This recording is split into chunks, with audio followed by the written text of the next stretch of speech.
शहर से दूर एक छोटे से गांव में एक पुरानी हवेली जैसा घर था। उस घर में एक छोटी बच्ची रानी अपने माता पिता के साथ रहती। हवेली के अंधेरे कमरों में एक पुरानी लकड़ी की अलमारी थी। रानी के माता पिता हमेशा रानी को उस अलमारी से दूर रहने के लिए कहते, पर ना जाने एक चीज़ रानी को उस हवेली की उस अलमारी के पास खींचती रहती। अलमारी के अंदर एक दिन उसने देखा कि एक अजीब गुड़िया है। गुड़िया के चेहरे पर हल्की सी दरारें हैं और उसकी आंखें कांच जैसी चमक रही हैं। जैसे ही रानी ने उस गुड़िया को उठाया, उसे ज़िंदगी की सबसे अजीब चीज़ को महसूस किया। ये जानने के लिए आपको वीडियो और ऐसे इंटरेस्टिंग वीडियो के लिए हमारे चैनल को सब्सक्राइब कीजिए और इस वीडियो को लाइक शेयर कीजिए। गुड़िया के चेहरे पर हल्की दरारें थी और जैसे ही उसने गुड़िया को उठाया, गुड़िया बोल पड़ी। वो प्लास्टिक की गुड़िया बोल पड़ी, अब तो मेरी सबसे प्यारी दोस्त होगी। रानी डर गई। रानी वो सब अपने माता पिता को बताना चाहती थी, पर उस गुड़िया ने उसे कहा, हम दोनों दोस्त हैं तो और किसी को क्या जरूरत बताने की। रानी को उसने अपने झांसे में फंसा लिया। उस रात जब सब सो रहे थे, रानी को कमरे से हल्की हंसी की आवाज़ सुनाई दी। वह उठकर देखी तो गुड़िया खुद चेयर पर बैठी हिल रही थी।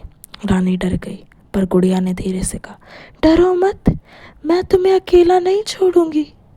अगले दिन जब रानी की माँ ने कमरे की दीवार पर नज़र डाली तो उन्होंने देखा वहाँ खून जैसे धब्बे हैं, लेकिन ध्यान से देखने पर धब्बे किसी बच्चे की तस्वीर की आकृति थी, बिल्कुल रानी जैसी। वो डर गई।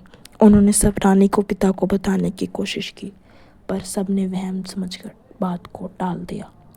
आधी रात को रानी ने देखा कि गुड़िया खुद चलकर अलमारी के पास गई। अलमारी खुली और गुड़िया अंदर जाकर बैठ गई। सभी गुड़िया की आंखें लाल दिखने लगी और वो सब धीरे धीरे रानी की ओर आ रही थी। रानी चीखने वाली थी, तभी गुड़िया बोली, अब तुम भी हमारी तरह गुड़िया हो। जब रानी के माता पिता सुबह उठे तो उन्होंने देखा कि रानी कमरे में नहीं थी, पर उसके बिस्तर पर एक गुड़िया रखी थी, वही कपड़े पहने जो रानी ने कल रात पहने थे। अब कहानी का ये अंत नहीं था। क्या रानी वाकई गुड़िया बन गई? क्या हवेली की हर बच्ची गुड़िया में बदल जाती है, या किसी और डरावने खेल की शुरुआत वो गुड़िया कर रही है? ये जानने के लिए आपको पूरी वीडियो को देखना होगा। सुबह जब रानी की माँ कमरे में गई तो उन्होंने रानी को कहीं नहीं देखा, बस कमरे में पड़ी उसी गुड़िया को देखा। माँ घबरा गई और चिल्लाई, रानी कहाँ हो तुम? पिता दौड़े और देखा कि गुड़िया की आंखें धीरे धीरे झपक रही थी, जैसे कोई जीवित इंसान अंदर से देख रहा हो। घर में अचानक हर जगह से बच्चों की हंसी गूंजने लगी। रसोई में, आंगन में, यहाँ तक कि दीवारों के अंदर से भी, जैसे कोई बड़बड़ा रहा हो। पिता ने जोर से चिल्लाकर कहा, कौन है वहाँ? सामने आओ। दीवार के पीछे से धीरे धीरे छोटे छोटे हाथ बाहर निकलने लगे, जैसे दर्जनों बच्चे उन दीवारों में दबे हों। पिता ने हवेली का बंद ताला तोड़ा और नीचे के तहखाने में उतरे। तहखाने में दर्जनों गुड़ियाँ कतार में रखी थी। हर गुड़िया के चेहरों पर इंसान जैसे भाव, कोई रो रही, कोई हंस रही और किसी ने आंखें बंद कर रखी। उनके बीच एक गुड़िया बिल्कुल रानी जैसी, जिसकी आंखों से पानी की बूंद गिर रही हो, मानो वो रो रही हो, खुद को आज़ाद करना चाहती हो। अचानक सारे दरवाजे बंद हो गए और एक गुड़िया खुद बोलने लगी, यह घर सिर्फ हमारा है, हर बच्चा यहाँ गुड़िया बन जाता है, अब रानी हमेशा हमारे साथ रहेगी। पिता और माँ ने चीखते हुए दरवाज़ा खटखटाया, लेकिन दरवाज़ा नहीं खुला। धीरे धीरे सब गुड़िया हिलने लगे और उनके चेहरे और भयानक होने लगे। डरावनी चीखें चारों ओर से सुनाई देने लगी।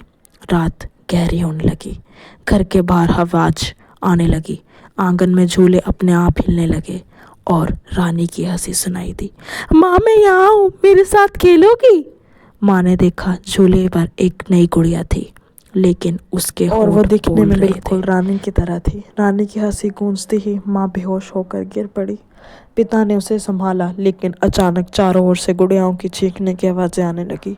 कमरे में इतनी ठंडी हवा चलने लगी कि दिए खुद ब खुद बुझ गए। एक गुड़िया धीरे से बोली, अब तुम सब यही रहोगे हमेशा के लिए, रानी और हमारे साथ। घर के बीचों बीच रखा एक बहुत बड़ा आईना अचानक से चमकने लगा। उस आईने में माता पिता का प्रतिबिंब ही नहीं दिख रहा था, बल्कि रानी अंदर फंसी दिखाई दे रही थी। वो चीख रही थी, मुझे बाहर निकालो माँ, मैं यहाँ कह दूँ। गुड़िया जोर से हंसी और कहा, आईने से कोई वापस नहीं आता, मैं तो तुम्हारी दोस्त हूँ। पिता ने साहस जुटाकर फिर से तहखाना खोला, लेकिन इस बार तहखाने का रूप बदल चुका था। दीवारों पर बच्चों के हाथों के निशान और बीच में एक झूला था। झूले पर बैठी थी एक विशाल गुड़िया जिसकी लंबाई इंसानों जितनी थी और उसके गले में बच्चों की तस्वीरें लटक रही थी। अचानक सारी गुड़िया जमीन पर गिर गई और उनमें से बच्चों की आत्माएं बाहर आने लगी। हर आत्मा धीरे धीरे रानी जैसी बनती जा रही, पर हर एक अलग डरावने रूप में। कुछ के चेहरे कटे हुए, कुछ की आंखें गड्ढे जैसी। ये सब साथ में चिल्लाए, अब तुम्हारी बारी है। पूरा घर हिलने लगा, दीवार खून टपकने लगा, सारे कमरे जैसे जिंदा हो उठे हों। खिड़कियां अपने आप खुल बंद होने लगी और दरवाजों से अजीब परछाइयां बाहर आने लगी। झूले पर बैठी बड़ी गुड़िया बोली, यह हवेली अब जाग चुकी है, यहाँ से कोई नहीं जा सकता। और इसी के साथ उनकी हिम्मत टूटने लगी। पिता ने हिम्मत करके आईना तोड़ दिया। आईना टूटते ही उसमें से धुएं के गुब्बारे निकलने लगे और पूरे कमरे में फैल गए। उस धुएं में बच्चों की परछाइयां हिलते हुए दिखी, जैसे वो सब कैद हों और धीरे धीरे आज़ाद होने लग रहे हों। लेकिन रानी की परछाई कहीं नहीं थी। माँ ने तहखाने के पीछे एक और छुपा दरवाज़ा देखा। दरवाज़ा खुलते ही अंदर एक कमरा था जहाँ दीवारों पर बच्चों के खिलौने टंगे थे।